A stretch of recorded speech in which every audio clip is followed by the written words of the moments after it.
अगर हम बात करें इसकी, सेंसुअलिटी एक ऐसा शब्द है जिसमें everybody wants to listen to the talks of sensuality, but nobody wants to talk about sex और sensuality. What are the biggest myths and, एक तरह से कह सकते हैं कि हिंदुस्तान में सबसे बड़े ऐसे कौन से टॉप टैबू पॉइंट्स हैं सेक्स और सेंसुअलिटी को लेके जो ब्रेक होने ही होने चाहिए? सबसे बड़ा टैबू सेक्सुअलिटी को लेकर ये है कि men have the right to sexual pleasure, women should not even talk about it. और अगर women इसके बारे में बात करे तो वो अश्लील औरत है.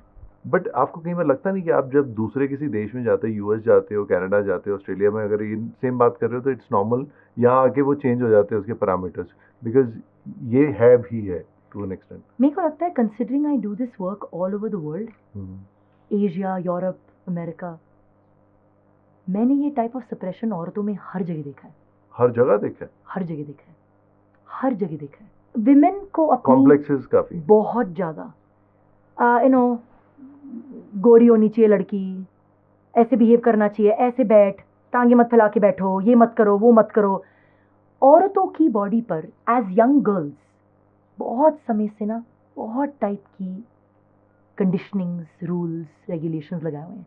और आप एक औरत को, पता है, एक औरत को अगर अपने आप से डिस्कनेक्ट करना हो ना, बहुत सक्सेसफुल सिस्टम रहा है ये. उसको बस ये बिलीव करा दो कि उसका शरीर ही पूरा बेकार है और वो पूरी मूर्त ही उसकी गंदी है. She is an object of somebody else's sexual fantasy and her self, her existence is dirty. आप ये ही इसी तरीके से बड़े सक्सेसफुली एक औरत को अपने शरीर से डिस्कनेक्ट कर दोगे. तो ये इसकी पॉर्न एक बहुत बड़ी वजह है इसकी. Definitely porn has a very big part to play, because porn कहीं ना कहीं क्या करता है कि एक तो आपको डिसेंसिटाइज करता है कि नेचुरली अब जो औरत है वो आपके प्लेजर का एक आइटम या एक ऑब्जेक्ट है. कौन दिखा रहा है कि एक्चुअल जब सेक्सुअल इनकाउंटर होता है उसमें कितनी फीलिंग्स आ सकती हैं, उसमें कोई रो सकता है, यू नो, किसी को बॉडी में कुछ टाइप का ट्रिगर महसूस हो सकता है. कौन कर रहा है ये बातें? आपको तो ये दिखाता है कि आदमी और औरत सब रेडी हैं, सब कुछ परफेक्टली चल रहा है, सबकी बॉडीज परफेक्ट हैं, बट नॉर्मल लाइफ में तो ऐसा नहीं है.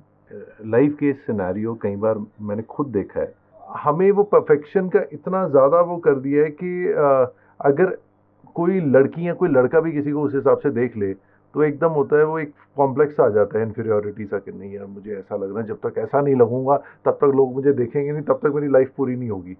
लड़कों में भी होता है, पर लड़कियों में मैंने देखा बहुत ज़्यादा होता है. कोई अगर मैचिंग कपड़े ही पहन ले, उस दिन सेम कपड़े पहन ले, तो उसी में कलेश हो जाता है. तो ये क्यों है? मतलब देखिए ना, आप देखिए जब औरतें अपने आप को इतना बदलती हैं, अगर उनका इतना बिलीफ सिस्टम हो गया है कि मेरे होंठ ठीक नहीं है, मेरी आंखें ठीक नहीं, मेरा नाक ठीक नहीं है, मेरे ब्रेस्ट ठीक नहीं है, मेरे बटक्स ठीक नहीं है, तो कहीं ना कहीं ये ऑलरेडी बिलीफ सिस्टम में बहुत डीपली है कि I am not okay the way that I am. Yes, है ना?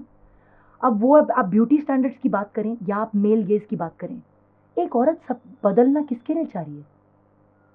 किसके लिए चाह रही है? Why is this changing? Because somewhere a woman is being made to believe that if she doesn't have XYZ features, she is not desirable.